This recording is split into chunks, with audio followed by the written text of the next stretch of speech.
Noong 2011, last week of February, umuwi ako ng bahay. Pating ko sa bahay, parang pag-ubad ko ng sapatos ko, parang may tinik yung paa ko. Sabi ko sa misis ko pag umaga, tingnan mo nga kung may tinik. Sabi niya sa akin, sabi niya wala naman, pero parang may puti na kasing laki ng munggo. After 4 days, nagpip yung taas ng paa ko. Naglabas doon ng nana. Doon na nag-umpisa na unti-unti na nabubulok yung aking talampakan. 3 months, nabubulok na yung talampakan ko at nagmaga na yung paa ko hanggang sa aking hita. Tapos may fluid na tumatagas na mabaho yung amoy. At doon nag-umpisa na kinain ng uod yung paa ko, nagkaroon ng uod.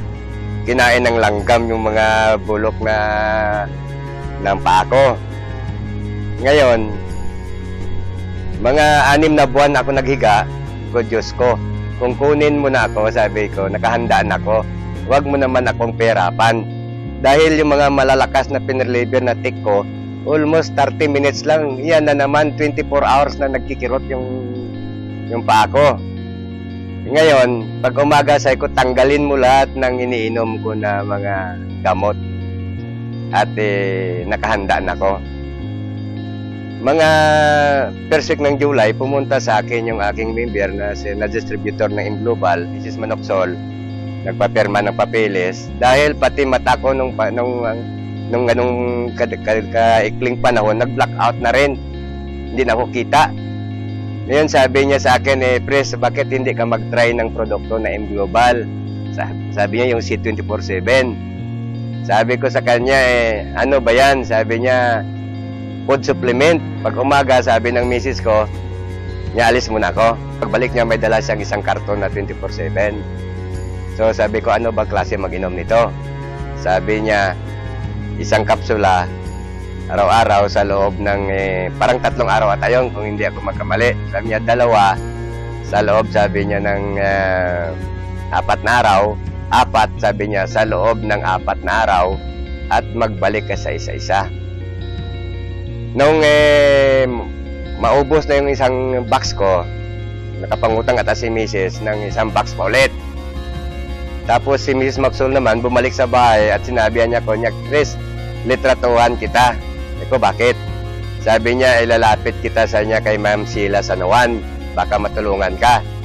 So, hindi ko na in-speak na tulungan ako dahil di ko naman kilala. Ikalawa, hindi naman ko membro ng Imglobal. Mga 4 days, dumating yung supply na binigay sa akin. 3 24/7 na box. 3 pulidos. 3 rin na Restolife. So, ininom ko yun every 4 hours, isa. Ganun ang routine sa loob ng mga 2 months.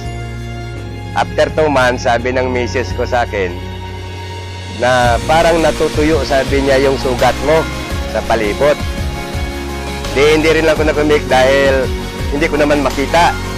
Tapos yung aking paningin, mga 1 di pa, medyo nakikita ko na yung tao. Ngayon, sa loob ng 2 buwan, sabi niya sa akin, gumagaling, sabi niya, nagkaroon ng laman na, sabi niya, yung paa at nakakita na ko. Ngayon, ang sabi ko naman sa kanya, dahilan sa ipit din kami, at mabuti naman si Ma'am Sheila, sige, suporta sa akin ng C24/7 na yan, bago yung product na Imglobal.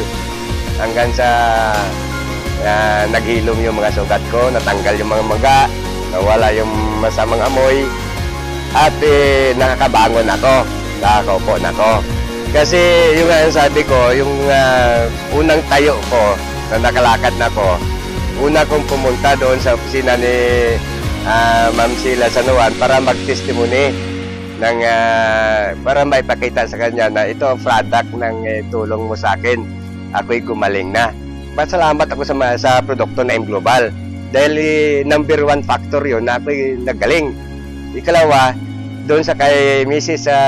Manoxol, siya nag-introduce sa akin ng product na yan. At higit sa lahat, pinapasalamatan ko si Mrs. Sheila San Juan Ma'am Sheila, ulit-ulitin ko ito, utang ko sa iyo ang aking buhay. Salamat, oh. Ako si Mr. Berilio Ligarde, 60 years old. Ito ang kwento ng aking buhay.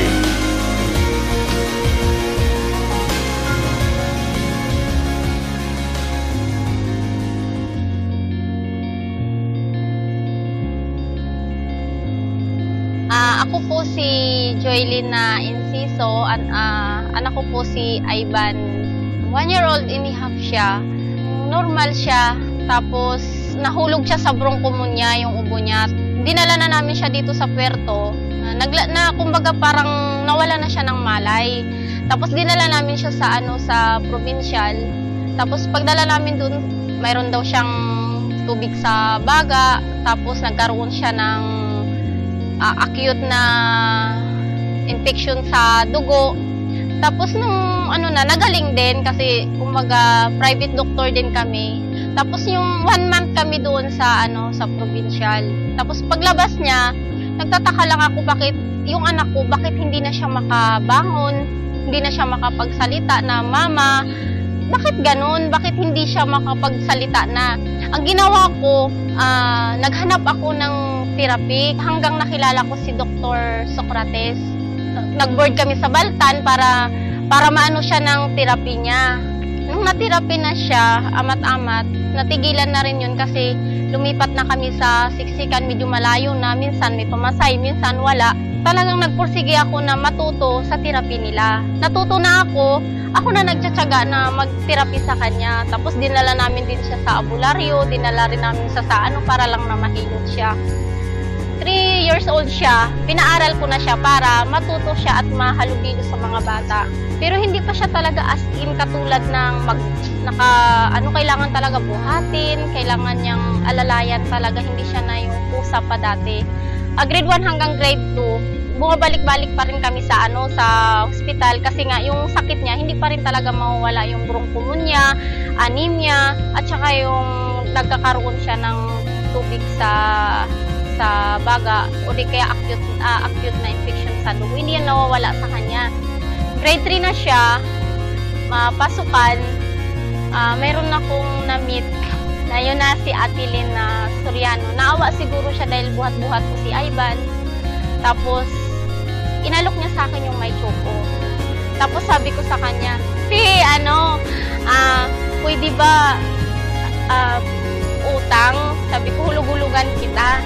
Tapos nun, pumayag siya. Pinatake ko siya ng 3 days. Tataka ako, sabi ko, bakit? Nagkakwentuhan kami na Ate Lynn sa may upuan. Tinawag niya ako, sabi niya. At, Mama, magtingin ka. Tapos tinagtingin kami. Yung pala, maglakad siya.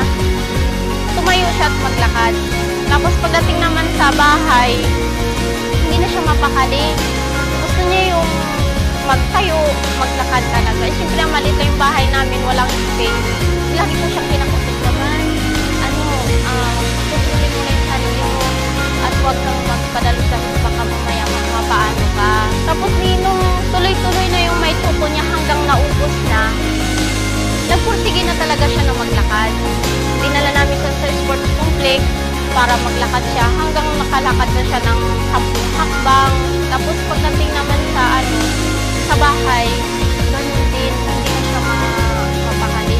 Hanggang inalok na naman sa akin ni Ate Lynn yung pulitos at saka yung complete, pinainom ko rin naman sa kanya. Tinuloy-tuloy ko yun hanggang ngayon. Yun ang nakikita kong malaking improvement na sa kanya. Nakikita ko na may posibilidad na talaga. Kaysa sa mga kabati niya na nakahiga lang, hindi kumakain ng kanin, naka-wheelchair na yung iba. Ang gusto ko lang pasasalamatan talaga yung Global. Kung bakit tumating sila sa buhay namin. At lalong-lalo na kay Ate Lynn Soriano at saka sa staff ng Global, kay Ma'am Chi, na tinulungan niya rin kami para makasurvive si Ivan sa case niya na cerebral palsy.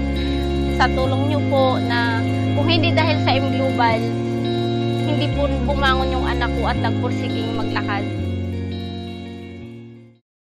Sa sa ngayon, diretso-diretso pa rin ang pagtitake ni Ivan ng complete, kulidos, at saka yung may chuko, para unti-unting makaka-recover yung katawan niya. Itutuloy-tuloy lang namin yung complete at saka yung ibang products na makakatulong sa kanya. Ako po si Joylyn Inciso, 30 years old. Ako po yung nanay ni Ivan Inciso. Ito po yung kwento ng aming buhay.